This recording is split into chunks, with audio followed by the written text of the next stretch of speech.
Olá, queridos, sejam todos muito bem-vindos para mais uma aula. Eu sou a professora Risonilde Araújo e é um prazer enorme estar aqui com vocês novamente, né, para mais uma aula de língua portuguesa. Vamos conhecer o objeto de conhecimento da nossa aula, de número 12, o arcadismo brasileiro, detalhamento, o arcadismo brasileiro, contexto histórico, características e principais autores. Então, isso aí, vamos começar.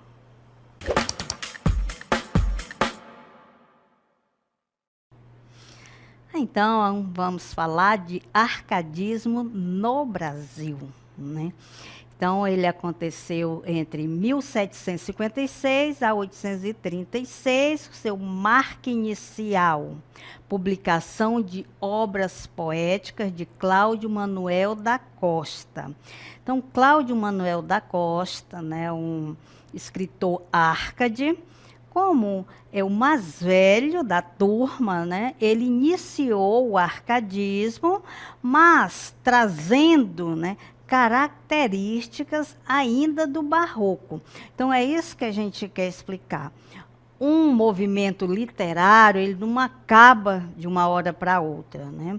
Então, se tinha o barroco anteriormente, não vai ser de um dia para o outro. Hoje, né, nós temos esse movimento barroco. Amanhã já é arcadismo e não tem mais nada sobre barroco. Não é assim, né?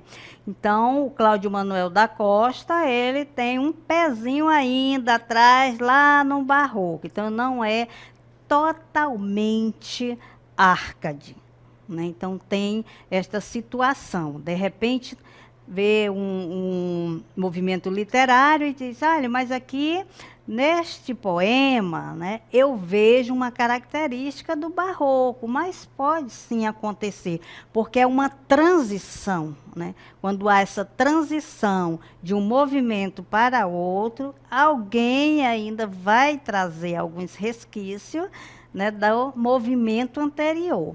Mas, né, esta obras poéticas de Cláudio Manuel da Costa foi quem introduziu o arcadismo no Brasil. Então, andavam, né, em Portugal.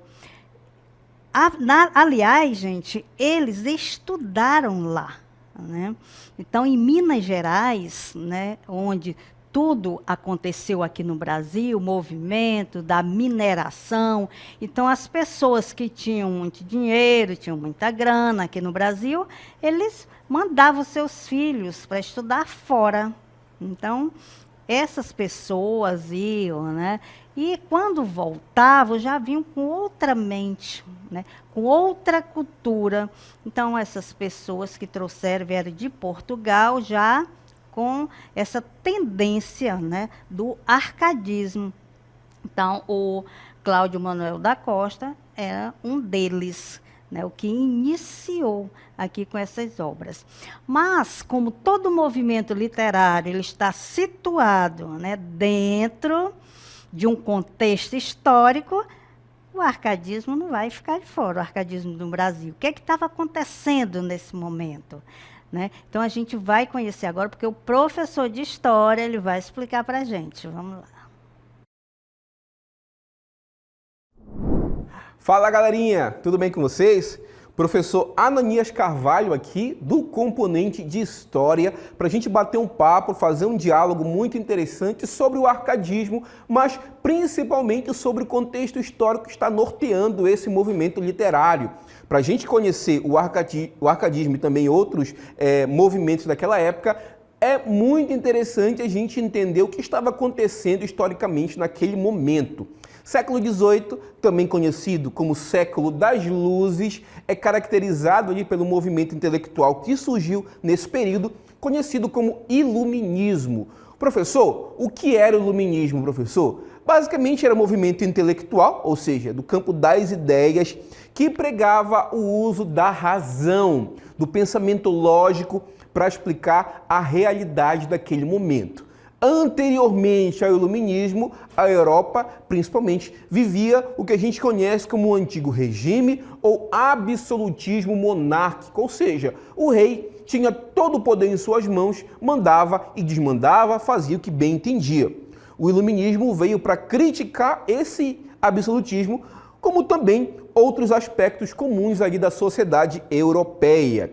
Aqui no Brasil também esse movimento trouxe algumas transformações bastante emblemáticas que vai culminar inclusive com o processo de emancipação política brasileira. Alguns movimentos interessantes, a gente pode dizer que foi basicamente o governo do Marquês de Pombal, que era um adepto das ideias iluministas, ou seja, era um déspota esclarecido que governou aqui a colônia portuguesa na América durante ali basicamente a metade do século XVIII, entre os anos de 1750 precisamente. O Marquês de Pombal trouxe algumas transformações no que a gente conhece como reformas pombalinas, principalmente aqui na região amazônica e também no restante da colônia portuguesa na América. A gente viu também que, com o Marquês de Pombal chegando aqui, houve a expulsão dos jesuítas do território colonial português, incluindo aqui a colônia Brasil. A gente tem também, nesse momento, inspirado por ideias iluministas, a Conjuração Mineira e Inconfidência Baiana, Conjuração Mineira e Conjuração Baiana, que foram movimentos também inspirados aí nas ideias iluministas. Mas, no que tange ao panorama global, a principal revolução, por assim dizer, inspirada nas ideias iluministas, foi justamente a Revolução Francesa de 1798, que basicamente deu início ao que a gente vai conhecer como revoluções burguesas iluministas ali na Europa. Então, por que é importante a gente conhecer o contexto histórico? Porque vai refletir, né, nas obras, nos trabalhos dos escritores, nos seus pensamentos, né, no modo de agir.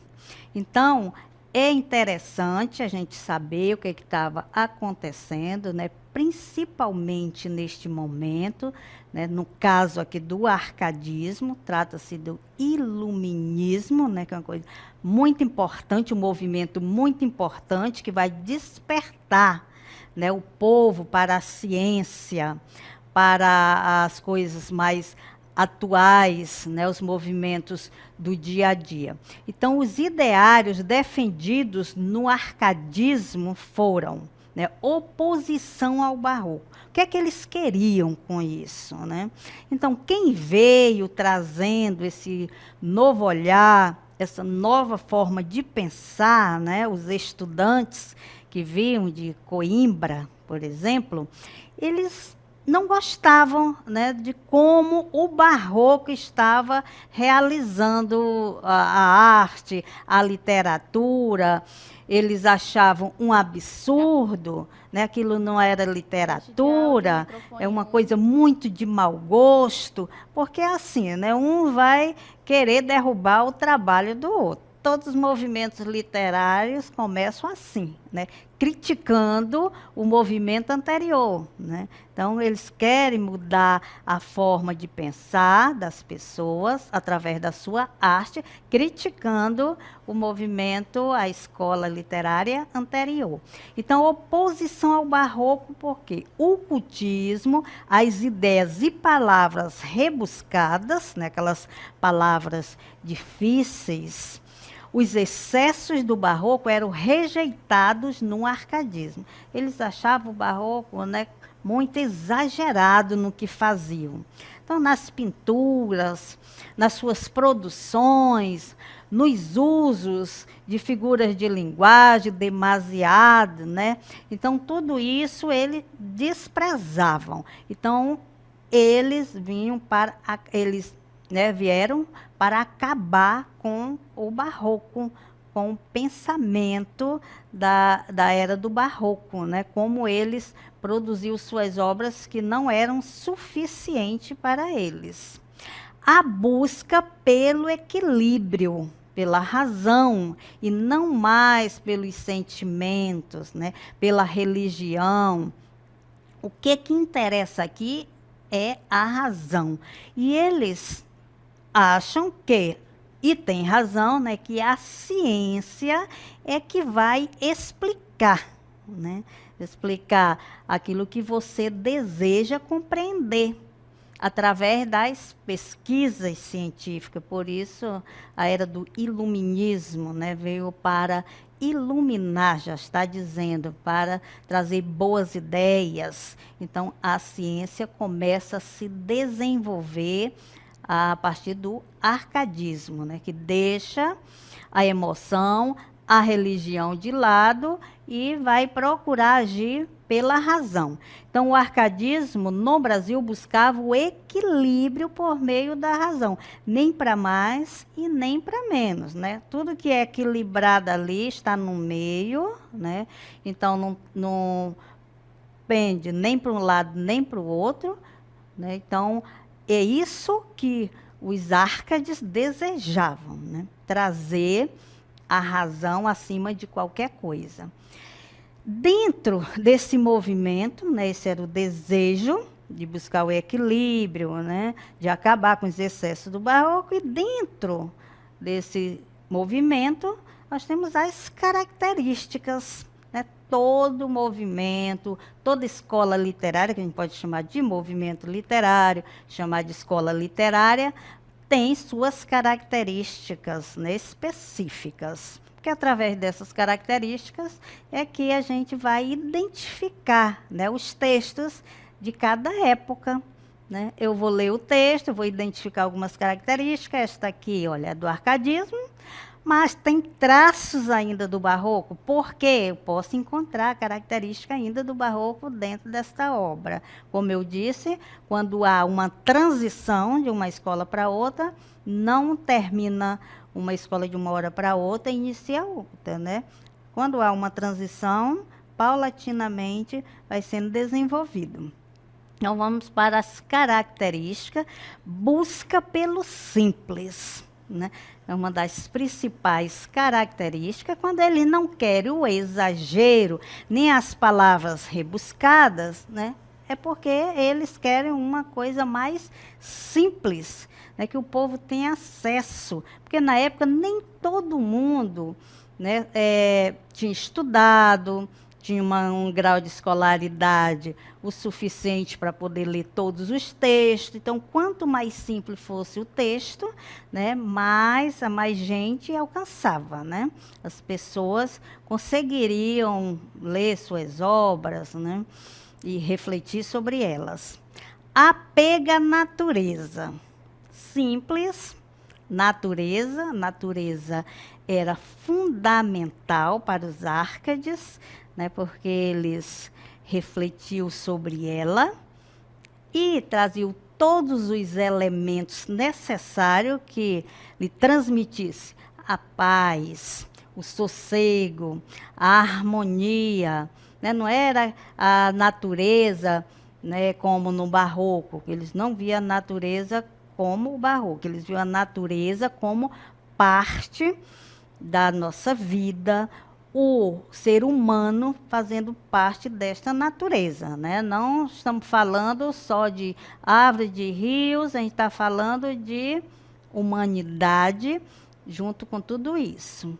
Retorno às características clássicas grego-romanas, né? Algumas das características também eles trouxeram, né? Porque tiraram esse exagero, esse uso, mas em algumas estruturas, a gente falou que eles queriam sempre estar imitando, né, os clássicos, mas não é aquela imitação de copiar, a imitação de seguir um modelo, né?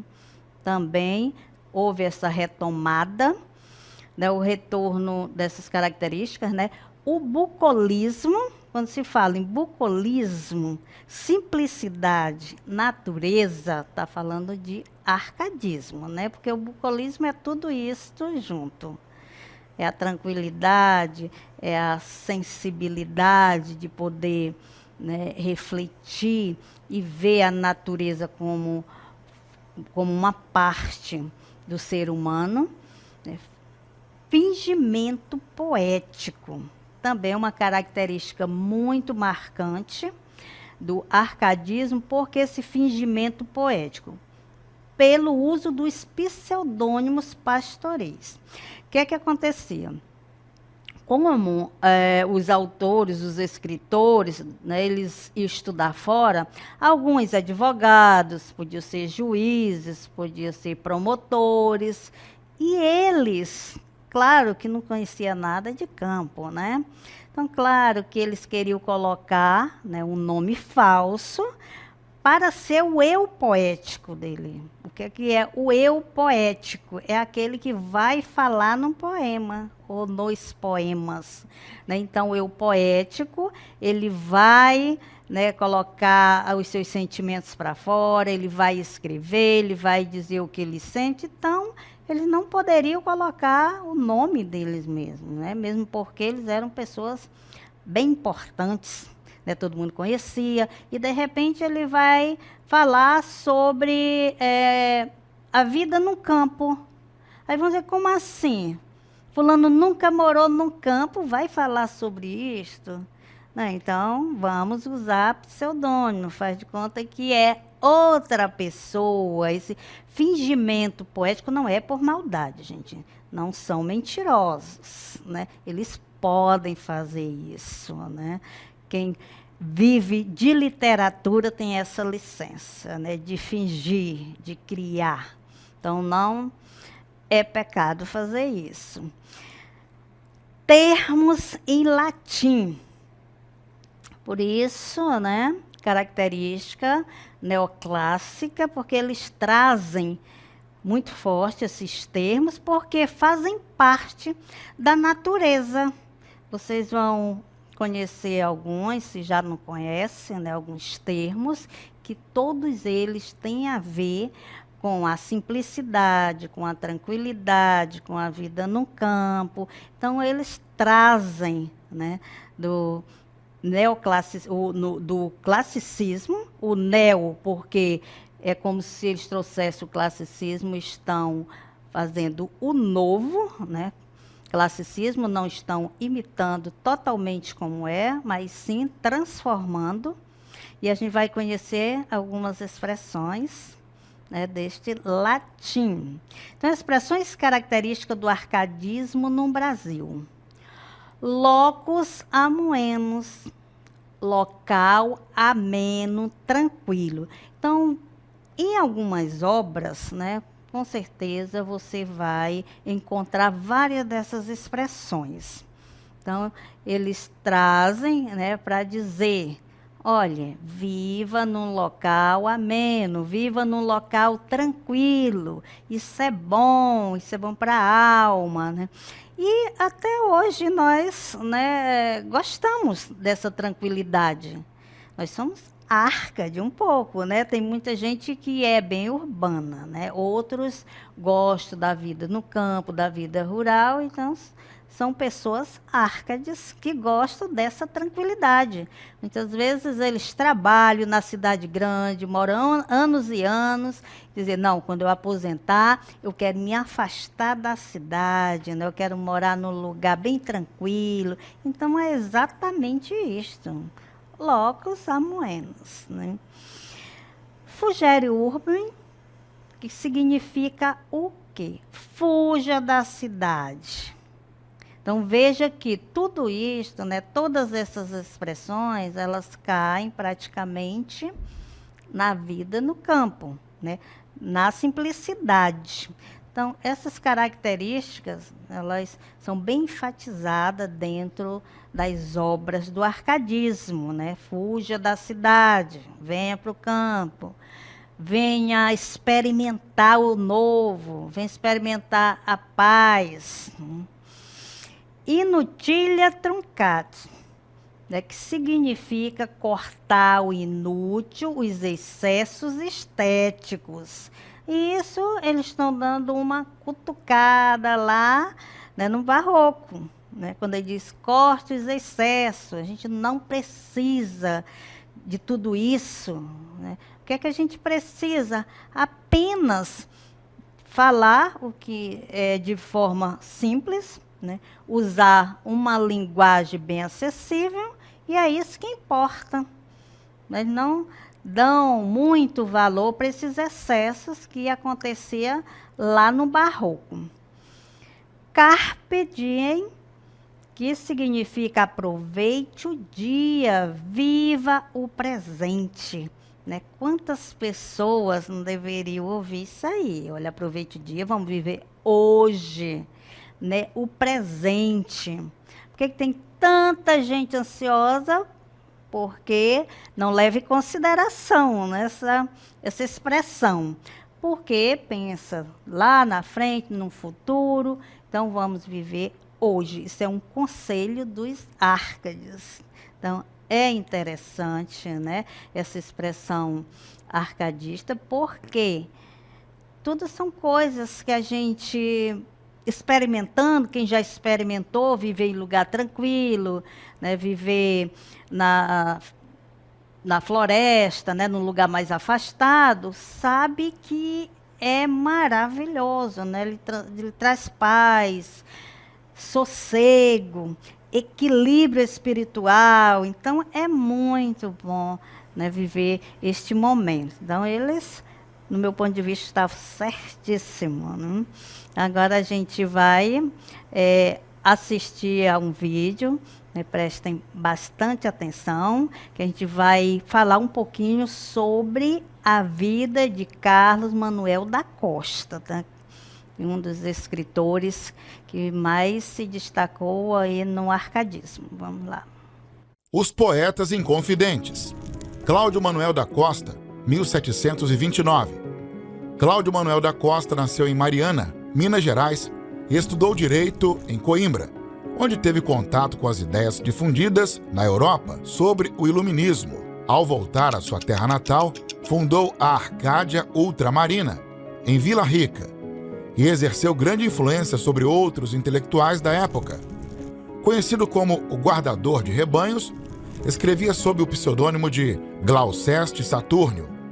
Por sua participação na Inconfidência Mineira, acabou sendo preso e encontrado morto na prisão em 1789. Muito bem, em sua poesia lírica, o que acontecia, né? Ele tinha notável afinidade com a lírica camuniana. Glauceste, que é o seu apelido, né? O eu lírico pastor, que todos lá que viviam no campo eram pastores de ovelha. Lamenta-se por não ser correspondido por nisso ou por encontrar-se no lugar de grande beleza natural sem a companhia da amada. E sua principal obra foi obras poéticas. E agora a gente vai observar o poema de Cláudio Manuel da Costa. Onde estou? Este sítio desconheço. Quem fez tão diferente aquele prado? Tudo outra natureza tem tomado, e em contemplá-lo, tímido esmoriço. Uma fonte aqui houve, eu não me esqueço de estar a ela um dia reclinado. Ali, em vale, um monte está mudado, quando pôde dos anos o progresso. Árvores, aqui vi tão florescentes, que faziam perpétua a primavera, nem troncos vejo agora decadentes. Eu me engano, a região esta não era, mas que venho a estranhar se estão presentes meus males, com que tudo degenera.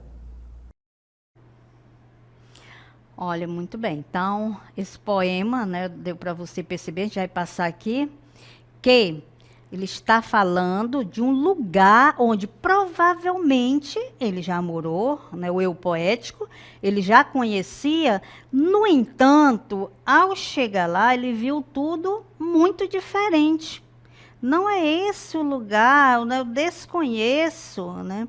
Quando ele diz que fez tão diferente aquele prado, tudo outra natureza tem tomado, então não é mais aquele lugar maravilhoso.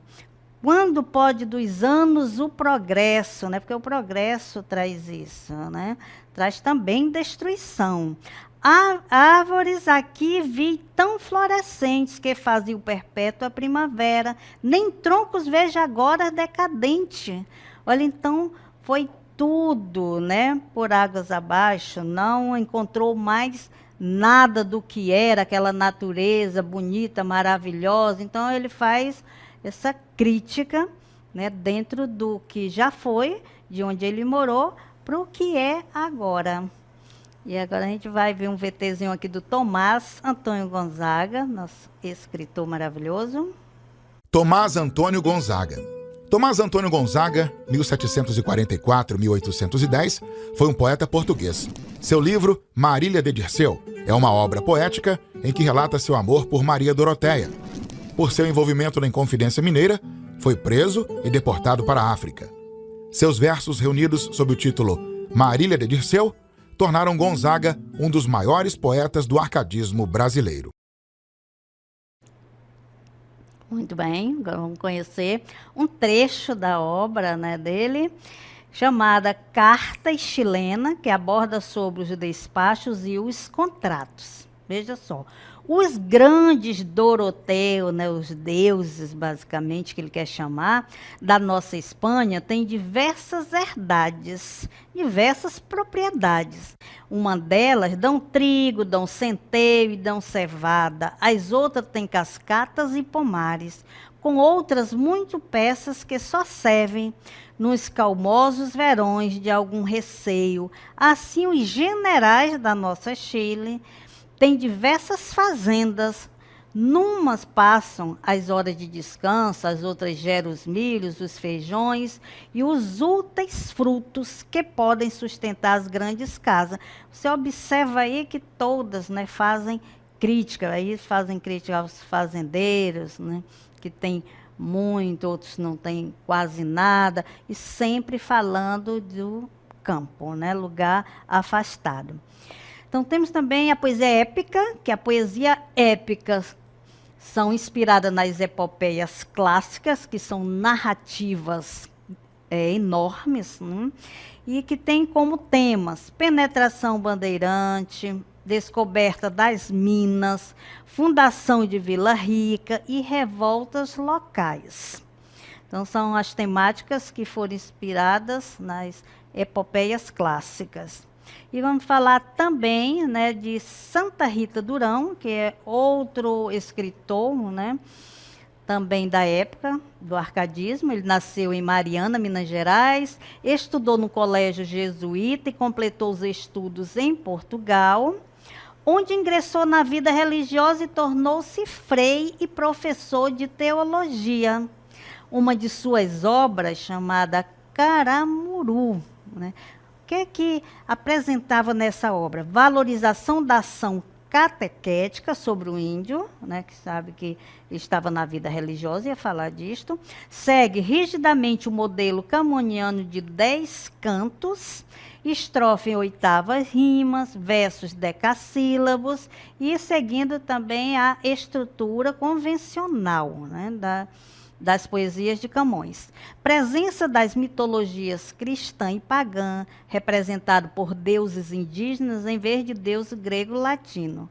Aproveita para fazer uma longa descrição das qualidades da terra ou dos costumes indígenas, assim como a gente vai ler aqui um resumozinho da obra, que tem como principal episódio morte de Moema após ser abandonada por Caramuru. Bárbaro, a bela diz, tigre e não homem. Porém, o tigre, por cruel que brame, acha forças no amor, que enfim o dormem. Só a ti não domou, por mais que eu te ame. Fúrias, raios, corisco, que o ar consome, como não consumis aquele infame. Mas pagar tanto amor com tédio e asco. Ah, que corisco és tu! Raio, penhasco, enfim, tens coração de verme aflita, flutuar moribunda entre as ondas, nenhum passado de amor teu peito incita, bárbaro, ah, não te escondas, dispara sobre mim teu cruel raio, e indo a dizer o mais, cai num desmaio. Então, uma obra, né, maravilhosa. Eu indico que vocês também procurem para lerem na íntegra, tá bom? Então, hoje nós vimos, né, o arcadismo, o movimento literário, trabalhamos algumas características, algumas obras, né, e seus representantes principais. Espero que vocês tenham compreendido e até a próxima.